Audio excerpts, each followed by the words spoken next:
Iran Israel সংঘাত বেড়েই চলেছে। এবার ইরানের সাথে ইয়েমেনের হুতি গোষ্ঠী সমন্বিতভাবে ইসরায়েলে হামলা চালিয়েছে। এ অবস্থায় আন্তর্জাতিক সহায়তা চেয়েছে ইসরায়েল। বিভিন্ন দেশের বন্ধ করে দেয়া হয়েছে ইসরায়েলি দূতাবাস। এদিকে যুদ্ধবিরতির আলোচনায় বসতে অস্বীকৃতি জানিয়েছে ইরান। আরও জানাচ্ছেন ইমতিয়াজ আলম।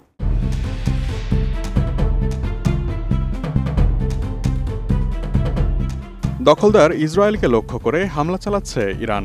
এই সময় তাদের সাথে সমন্বয় করতে যোগ দিয়েছে ইয়েমেনের হুতি বিদ্রোহীরাও।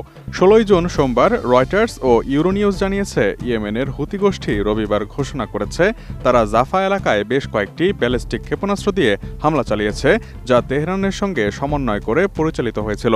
সংবাদ মাধ্যমগুলোর প্রতিবেদন বলছে ইরানের মিত্র ইয়েমেনের হুতিদের এই যুদ্ধে প্রবেশ একটি নতুন আঞ্চলিক উত্তেজনার পর্যায়ে উন্মোচন করেছে এবং ইসরায়েলের বিরুদ্ধে একটি বহুপাক্ষিক ফ্রন্টের যুদ্ধের সম্ভাবনাকে শক্তিশালী করেছে। অন্যদিকে ইসরায়েলি মিডিয়া জানিয়েছে দেশটির বিমান বাহিনী ইয়েমেনে একটি বিমান হামলা চালিয়েছে, যা গোয়েন্দা সূত্রের মতে হুতি গোষ্ঠীর প্রধান স্টাফ মোহাম্মদ আব্দুল করিম আল ঘামারিকে লক্ষ্য করেছিল। তবে হুতির একটি সূত্র নিশ্চিত করেছে যে তাদের কোনো নেতাকে সফলভাবে লক্ষ্যবস্তু করা যায়নি। জোর দিয়ে বলা হয়, ইসরায়েলের সংবাদ মাধ্যমে যা প্রচারিত হচ্ছে তা ইসরায়েলের হামলা প্রতিহত করতে ব্যর্থতা ঢাকার একটি প্রয়াস। RICL TMX, যুগের পর যুগ স্থাপনা থাকে মজবুত।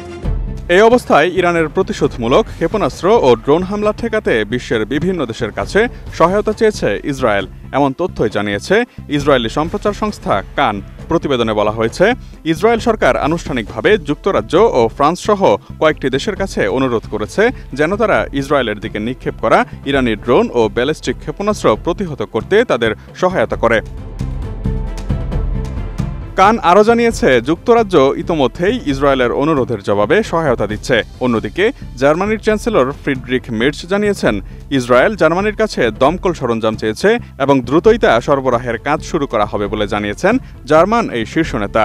তিনি হুঁশিয়ারি দিয়ে আরও বলেছেন, এই যুদ্ধ যাতে আরও বিস্তৃত না হয় তা নিশ্চিত করতে হবে এবং ইরান যেন ইসরায়েলি নাগরিকদের উপর হামলা বন্ধ করে। ইরানকে কখনোই পারমাণবিক অস্ত্র অর্জন করতে দেয়া যাবে না বলেও মন্তব্য করেছেন জার্মানির চ্যান্সেলর। সেই সঙ্গে তিনি ইসরায়েলের আত্মরক্ষার অধিকারকেও সমর্থন জানিয়েছেন। অথচ সংঘাত শুরু করা ইসরায়েলের প্রথম হামলা নিয়ে তিনি কোনো মন্তব্য করেননি। এদিকে ইরানের প্রতিশোধের আশঙ্কায় বিশ্বের বিভিন্ন দেশে দূতাবাস ও কূটনৈতিক মিশন সাময়িকভাবে বন্ধ করে দিয়েছে ইসরায়েল। এমন অবস্থায় যুক্তরাষ্ট্র সরকারের সব কর্মকর্তা ও তাদের পরিবারের সদস্যদের বাড়িতে অবস্থান করার নির্দেশ দিয়েছে ইসরায়েলে অবস্থিত মার্কিন দূতাবাস। এই তথ্য জানিয়েছে তুর্কি ভিত্তিক সংবাদ মাধ্যম TRT ওয়ার্ল্ড। এদিকে দখলদার ইসরায়েলের সঙ্গে যুদ্ধবিরতির আলোচনা করতে অস্বীকৃতি জানিয়েছে ইরান। দেশটি বলেছে, ইসরায়েল তাদের উপর প্রথম যে হামলা চালিয়েছে আগে সেটির পূর্ণ প্রতিশোধ নেবে তারা। এছাড়া ইসরায়েলের হামলা চলতে থাকলে তারা কোনো আলোচনায় বসতে রাজি নয়। বার্তা সংস্থা রয়টার্স রোববার এক প্রতিবেদনে জানিয়েছে, ইরান মধ্যস্থতাকারী দেশ ওমান ও কাতারকে জানিয়েছে ইসরায়েলি হামলা চলাকালীন তারা কোনো ধরনের যুদ্ধবিরতি আলোচনায় আগ্রহী নয়। Imtiaz Alam, desk report, ATN news.